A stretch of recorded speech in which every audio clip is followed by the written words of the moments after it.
My name's Megan. I was diagnosed with endometriosis at 15. I was diagnosed on the 14th of February 2018. My symptoms started when I was 13. Got rushed to hospital with abdominal pain, and I was in hospital for 2 weeks to be told I had unexplainable abdominal pain.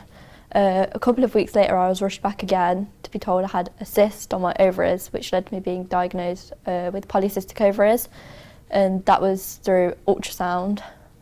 And then since then I've been being rushed into hospital quite a lot with abdominal pain, bad periods and things like that, to be told last year by laparoscopy that I had endometriosis, and my surgeon said it was the worst case she'd seen in a 15-year-old my age.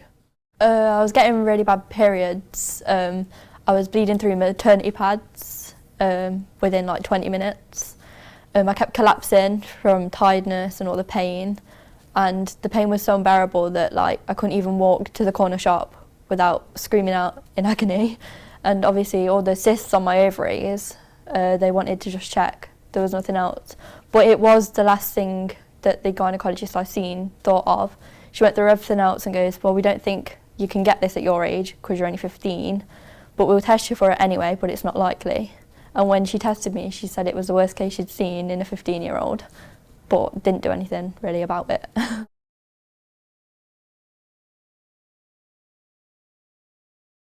From the menopause, I got a lot of side effects like hot flushes. I'd have to get the bus to college last year because I went to Derby College and it was an hour bus journey.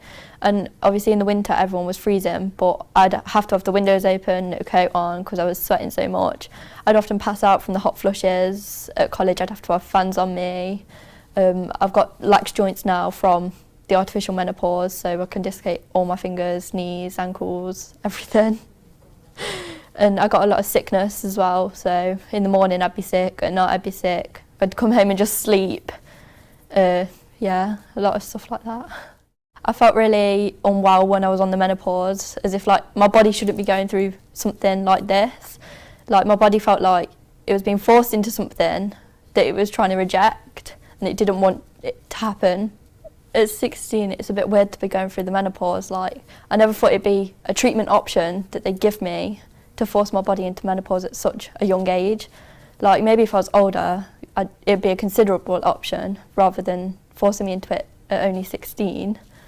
I'd rather have gone on to contraception, like the depot injection or something along them lines, rather than the only option being menopause. With only being 16, it's a lot to deal with for a young body. I was rushed to hospital twice because I collapsed. I collapsed down the stairs at college once, which made things a lot worse for myself. It affects me at college because I often can't go in because I'm bedbound with the amount of pain I'm in, having to take Oromorph, painkillers like Cocodamol, Tramadol, real strong painkillers at 16 I wouldn't imagine putting in my body normally.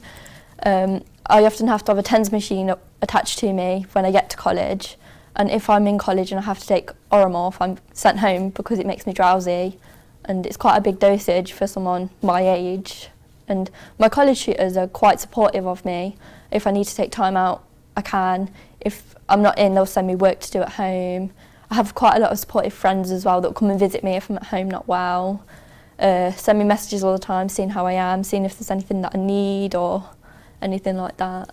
I often find it quite difficult to keep up with my college work because at college, if we're not in for one day, we've missed quite a vital part because we're moving through topics really quickly at the moment.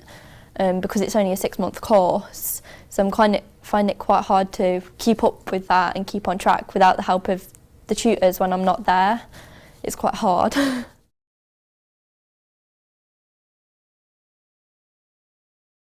Never heard of endometriosis before I was diagnosed at all. When I was first questioned about it in the room with my gynaecologist and my mum, we both looked at each other and was like, what's that?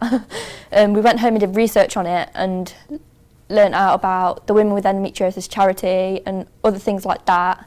And then I went for my diagnostic lap and I was told that I have severe endometriosis. So I joined some of these groups on Facebook for support and help, and they've been quite useful for me.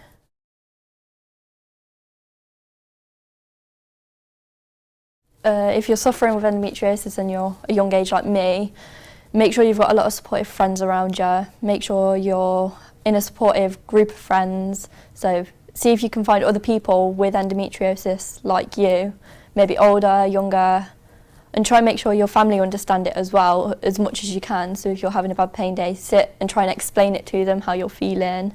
And if you're told by doctors there's nothing they can do, fight for that other opinion and fight for help.